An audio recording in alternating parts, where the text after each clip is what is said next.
The Seattle Seahawks broke the San Francisco 49ers winning streak, and that game went into overtime. And during an overtime coin flip, the Seattle Seahawks sent out backup quarterback Geno Smith to do the coin flip. And when they did the coin flip, some people are speculating whether Geno Smith said heads or tails. Well, let's roll the clip and see.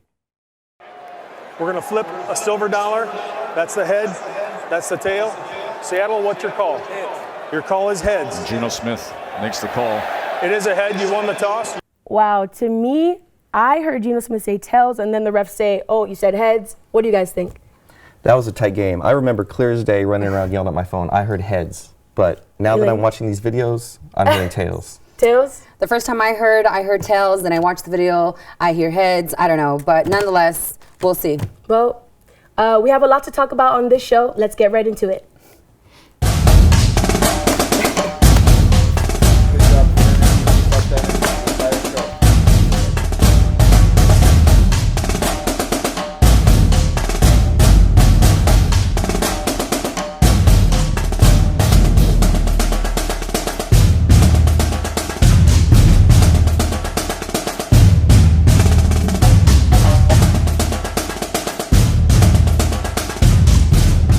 Welcome to the last rundown of the season. This is a sports debate show created by UNLV journalism students in partnership with the Rebel Report. We will be debating many headlines pertaining to Las Vegas sports and national sports. I'm Naomi Brown, and alongside me are our panelists, Elaine Castro and Jeff Jens. Hey, guys. Hey, how you doing? How you doing? I'm good. I'm good. I'm good. All right. Well, let's get right into our show. We're going to start with our segment, What's Buzzin', where we discuss the biggest topics that are trending on social media. So, what's buzzing? To start off, Colin Kaepernick is buzzing. The former 49ers quarterback is in search for a new home within the NFL. Now, Colin originally had a private workout to be done at the Atlanta Falcons practice facility, and there 25 NFL teams were there to see him and his abilities.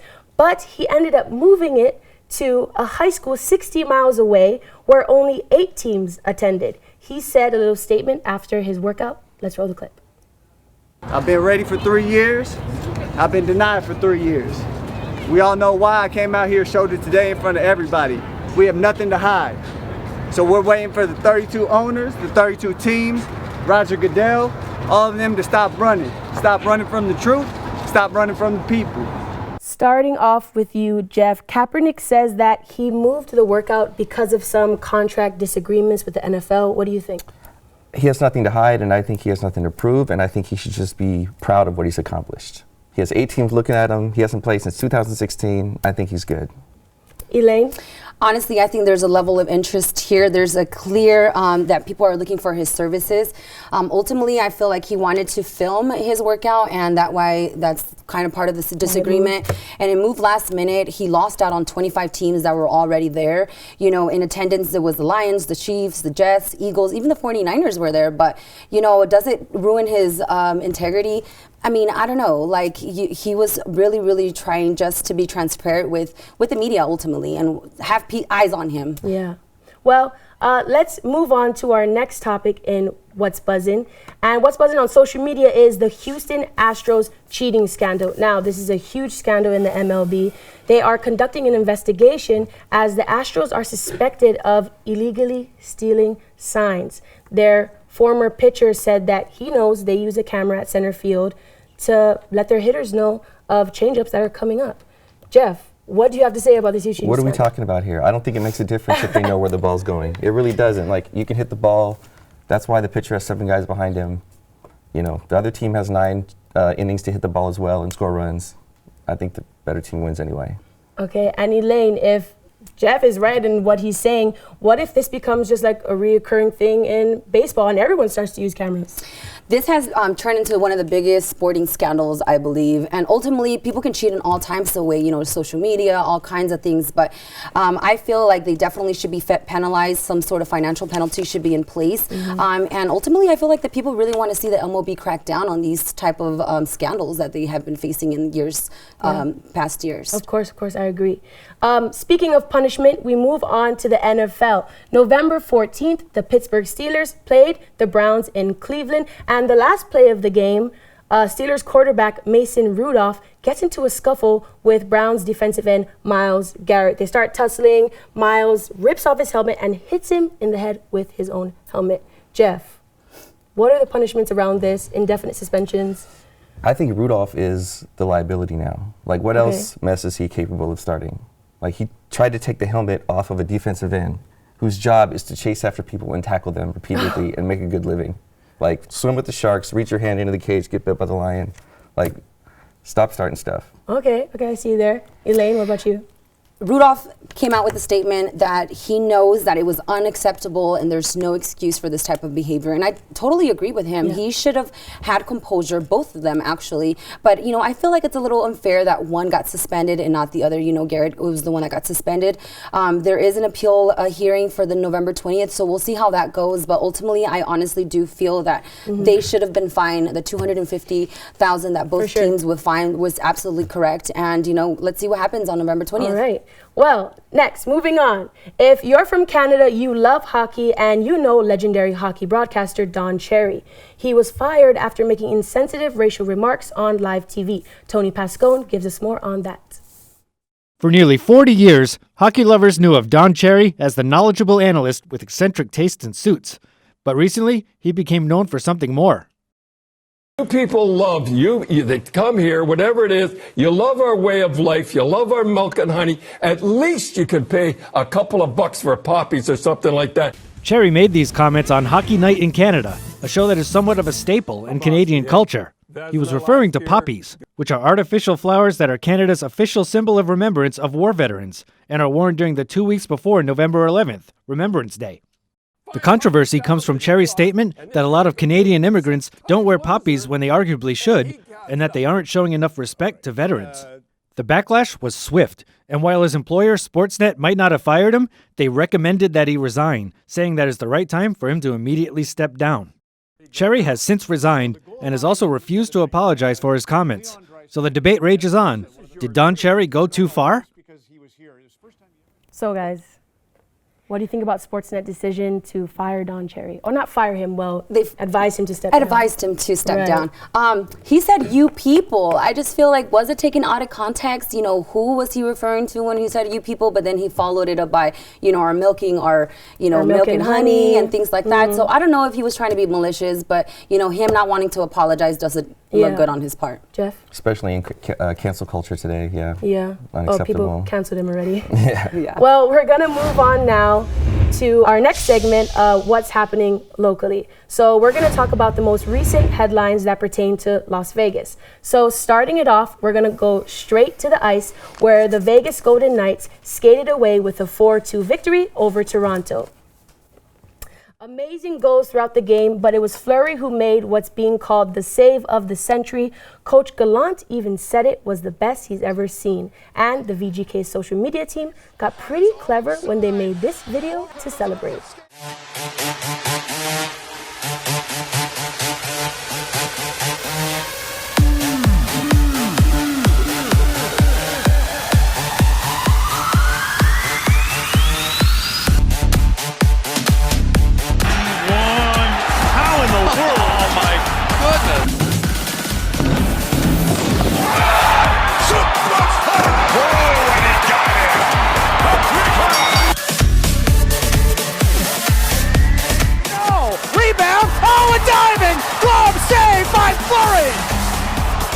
He went airborne, back to his left, and saved the goal. Could you imagine editing that video, like Fleury reaching back in all those different scenarios? That's like hilarious. What do you guys think about that video?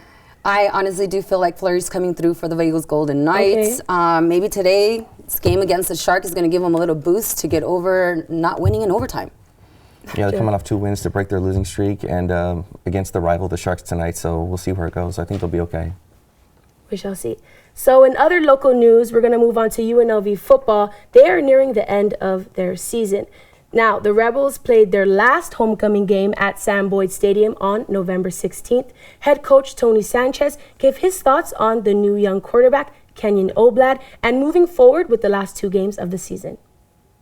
At the end of the game, you know, you're sitting there and in a situation where it's 21-7, you need to put points on the board, and still a lot of time left. So you can get a stop, you get the ball back, you got a great opportunity, and you're in a third down situation. If nobody's open, you got to get rid of that ball. You just got to get rid of it. You don't have to force the ball there. You still have a great opportunity on fourth down to execute. So again, critical moments. With a young quarterback, he'll learn from that stuff, and again, we'll continue to grow. I think the biggest thing now is again, our guys continuing to show up to work and doing the things that they've done every single day to get themselves prepared. They look like a prepared football team. They look like a team that had a lot of energy, and they played with it, so I'm proud of them for that. So obviously disappointed in the loss. These guys have worked extremely hard, and you want something good to happen for them. So we got a couple more in front of us, and just got to keep our head down and keep working. So guys, the question is, where do you see the future for UNLV football going? How do you guys see their last few games going? I think they got a lot of growing to do, especially with Ken Blood. He has a lot of experiences on and off the field. As far as moving forward, looking forward to what the Fertitta Complex does, with new recruits. Yeah. Should be going in a good direction. I feel like Tony Sanchez's quote of the season is disappointing loss. I'm really hoping that we pull through here in the next 2 games. I feel like it's really important for the history of Samboy to go out with a bang and to be ready and have the fans ready for next year at the Allegiant Stadium. For sure. Continuing with UNLV news, we move on now to discuss UNLV basketball, both men's and women's. First off, the men, the Running Rebels, they have been presented with some challenges during this season. They've taken a loss against Texas State, 64-57. Jeff, can you tell us about what's holding them back? One thing I noticed is usually with close games like that, the first thing you look at is free throws. They've been missing more free throws than points they've been losing by. And they need to it's really basic. They need to just find new creative ways to find good looks. Yeah. They spend too much time dribbling around the perimeter, passing it around, playing hot potato. Moving on to Lady Rebels. Elaine, we're going to talk about the Lady Rebels. They've had an overtime loss against Southern Utah. What can you tell us about the game they're playing and why they can't seem to get a win towards the end, those final few seconds? I honestly feel that the defense needs to be a little stronger for the game. So, hopefully they can get some good plays going in there, and we'll see what they can do. All right. So moving on. We're going to talk about sneakers. Sneakers are a big part of the NBA, with new brands and players coming out with their own shoes. So Karina Trujillo has a story for us about brands and people signing big endorsement deals on shoes. Lonzo Ball, number 2 for the Pelicans, spills the beans on his BBB shoes on the Lighthearted podcast. I had to switch them every quarter because they would just rip. So that's if I had to say the first 2 games, the real truth is the shoes just wasn't ready. There may have been a bigger issue than just the exploding shoes. I'm pretty sure LeVar was upset that Lonzo said that. And actually some of the Lakers people on the inside were saying that might be the cause for the reason why Lonzo's ankles were getting injured. Zion Williamson, who also plays for the Pelicans, signed a 7-year, $75 million contract with Jordan Brand. 19, sponsored by Jordan. That's crazy. People say Team Jordan should have thought about this contract a little bit more. If he comes back and gets injured again, do the people in Jordan's brand, do they panic and go, well, oh crap, we signed him for 5 years for 75 mil. You think we went over our heads with this one? Steph Curry is out for the rest of the season. He broke his left hand against the Suns. Again, with surgery and swelling and all that type of stuff, it's a possibility. So something to monitor as we go through this process. This is what he needs to do to keep his sales up. Make them look good. They look like orthopedic shoes, just like the New Balances that Kawhi came out with. So Lonzo Ball said right there in that story that his shoes are literally ripping, exploding as he's playing, and his dad would not love to hear that. But Elaine, what are your take on sneaker brands in the NBA? I definitely feel like there should be some sort of quality control. These are professional athletes. They should not be getting hurt because their shoes are breaking on the court. That's ridiculous. That's ridiculous. Jeff? Yeah, I think Nike, Air Jordan, Adidas, Reebok are going to remain the standard. Yeah, for sure. All right, guys, still to come, we talk about who the early favorites are for the NFL MVP, along with yet another rendition of the Pizza Review. Stay tuned.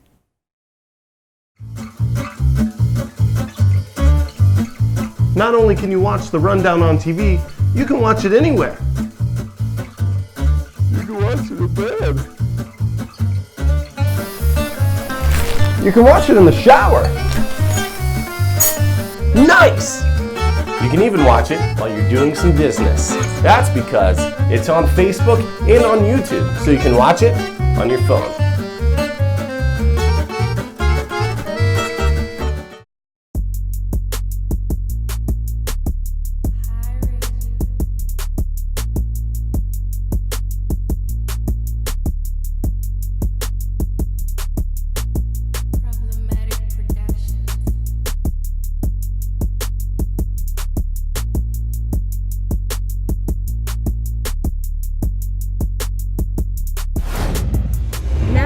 To national news, but first we welcome Chelsea Abate to the panel. Welcome. We loved having Thank Jeff, you. but now we have an all-female panel.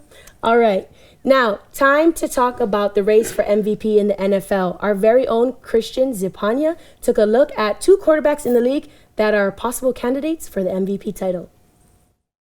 The race for MVP has been quite an exciting path this year in the NFL. Focusing on the quarterbacks, Lamar Jackson and Russell Wilson are lighting up the competition. Jackson especially has just about proved the critics wrong of him not being able to gain the presence of a true quarterback. Has Lamar Jackson passed Russell Wilson in the MVP race? No, he hasn't passed him. He was already ahead of him. Which he passed him. He been in front of him. I'm trying to tell you. Jackson has already posted 2 perfect passer ratings this season, continuing to reshape the dangerous weapon of what a mobile quarterback can be. Russell Wilson has continued to dominate throughout the season, recently helping the Seahawks hand the 49ers their first loss of the season. Like you said, though, Scott, when you're in the tournament, do you want to give Russell Wilson another chance? No. Him against any other quarterback, you like the opportunities and the chances of the Seattle Seahawks. At the time of recording, Jackson recently threw for 4 touchdowns against the Houston Texans, while Russell Wilson only has 2 interceptions midway through the season. Wilson has played his part in enforcing the dangers of the mobile quarterback, but Jackson is posting these stats in just only his second season and his first as a full starter. Unless Wilson can help propel the Seahawks into first place in their division, Jackson is going to earn the honors of the MVP title so long as he continues his tremendous play. So to me, Lamar Jackson looks pretty, like he's exciting to watch. He has a lot of those long passes, but then Russell Wilson really comes through. He's really clutch in those different plays. Chelsea, what can you tell us about the race for MVP, Lamar and Russell? I think it's going to be a really close call. You know, you've got Lamar Jackson, who is on fire right now. You know, they just thrashed the Patriots. He's got that on his record now, and he's making, 64% of his completed passes. But then you have Russell Wilson, who's in his prime. He makes 72% of his passes. He's got over 23 touchdowns alone this season. He is really the star of the show with his creativity on how they can keep getting the team to win. So my vote is for Russell Wilson. For sure. Elaine? I got Wilson. He's been dominant throughout the season, so we'll see what happens. All right, I guess I'll stick with Lamar Jackson for the quarterback race. All right, now moving on to our next national news. Penny Hardaway, former NBA player. Guys, he gave around $11,000 to college player James Wiseman, yes. And now James Wiseman is being told that he's ineligible to play because Penny Hardaway is the sort of booster to get him to go to University of Memphis. Elaine, what is all of this commotion and what can we see from James Wiseman? Well, look, ultimately, it's unethical to receive boosters. So I feel like that's Booster really money? booster money, Yeah. to be helped. And he ultimately just signed up to the same college to the University of Memphis. So I feel like, they have to do something. There was a previous athlete last year that also got suspended for about 9 days. So I'm assuming that around the same thing is going to happen. It was Nick Emery also receiving about a large chunk of money. But again, it's unethical. It's frowned upon. So I just feel like there might be maybe a suspension, maybe a penalty. We'll see what they really decide on that. Yeah, well, at the time of recording, and I think in latest news, it said that James probably won't be back to play until around January 12th. So that's some big news. All right, moving on, more national news. We are going to talk about the KSI Logan Paul #2 fight. It's all in the news. Elaine, you're really our boxing aficionado, I shall say. What do you think this has done for boxing and also like the attendance rating and like all the people that tuned in to watch it? Well, according to Eddie Hearn, the match between KSI and Logan Paul actually beat the pay-per-view views from the UK fight against Anthony Joshua against Reese. So I feel like that says a lot. Leading up to the fight, I feel like these two YouTubers really made it a thing to trash talk one another. And I feel like ultimately what they were doing is just drawing interest into the fight. They did good. I feel like fights are more prone to be scheduled like this or matched up like this, maybe more celebrity fights or charity fights. We'll see what happens with this, but I feel like it was good for the sport. It definitely brought a lot of new fans, new demographic, new eyes to the sport of boxing. Yeah, Chelsea, real quick, do you have a take on it? They're two YouTubers, and they've already fought before, in which Paul lost that one, and then now he lost this one. He was even on record saying that they're done with it. He's moving on to something new, and then yet now he's appealing the decision. So I think it's a stunt to gain more traction for the both of them. More PR. That's all it is. Yeah. Now to round up national news, we have Jason Toktagian live in studio to talk about soccer in 60 seconds. Jason, ready, set, go. To kick off the first ever soccer segment, we're talking about Mauricio Pochettino of Tottenham Hotspurs getting fired by the team after 5 years as a manager. And just for some accolades, he made this team finish in top 3 in the English Premier League in 2016, 2017, and 2018. And in 2019, he took the team to its first ever Champions League final, the equivalent to a World Cup or a Super Bowl.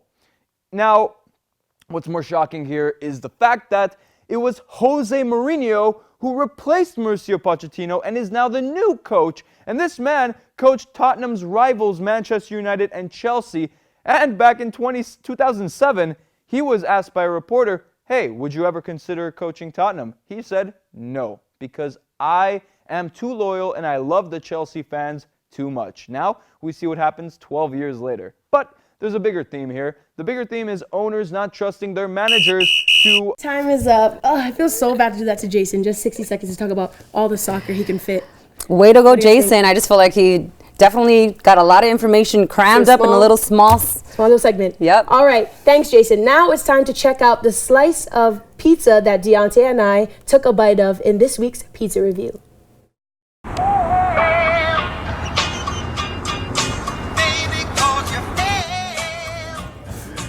Set of bellows. Everybody knows the rule. One bite.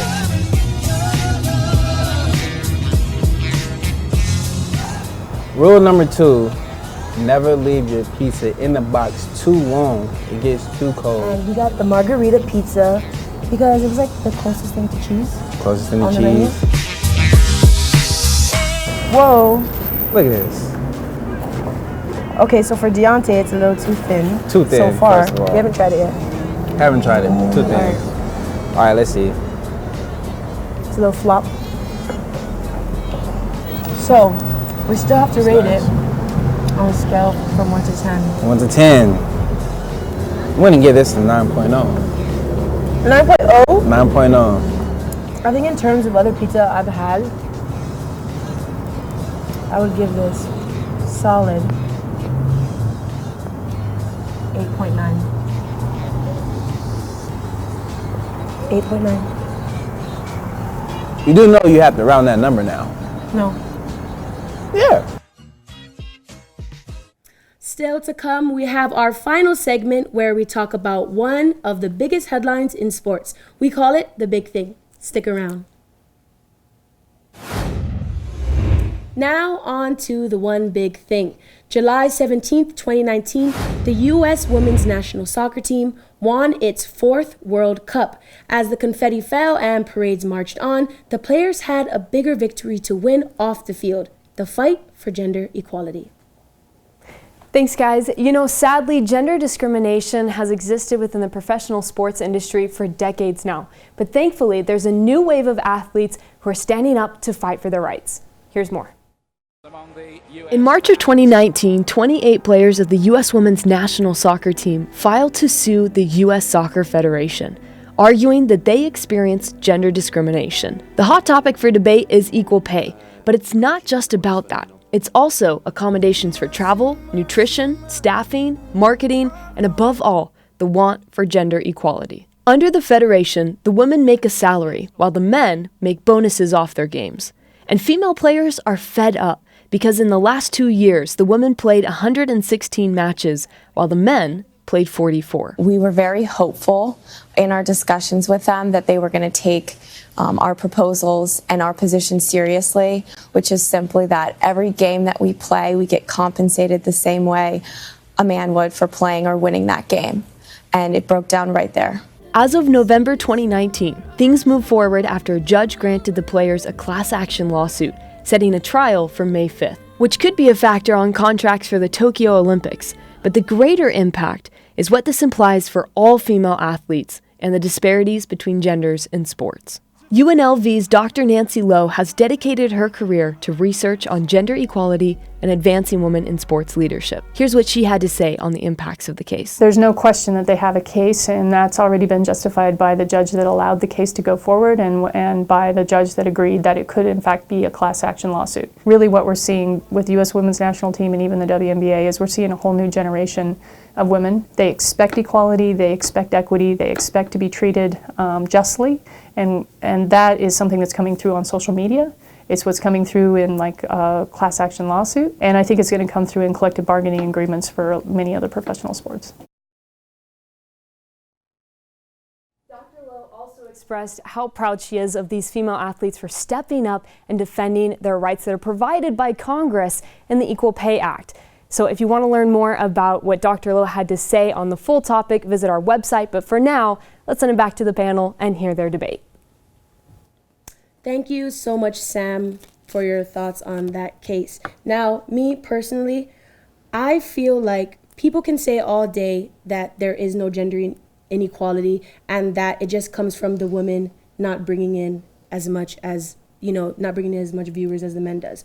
But I feel like it comes down to that the gender inequality comes from the federation. There's a lack of investment in marketing. They have the same successes that the men have. I think if we started to invest more money into them, they could gain the same amount of presence and traction at their games as the men, and potentially, gap that bridge of pay equality. More money into marketing, more money into their youth groups and their youth teams.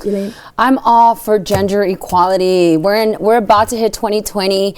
Let's pave a way for the future. I feel like women should not have to be going through this. And I think it's great. And I honestly do wish and believe that they will win this lawsuit.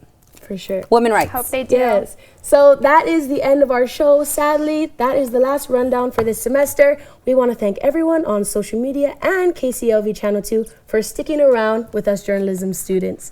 Make sure to follow us on all of our social media. You can find us on Instagram at @RebelReport_UNLV, on Twitter at @RebelReportUNLV, and on YouTube at @RebelReportUNLV. Thank you guys so much for joining me today.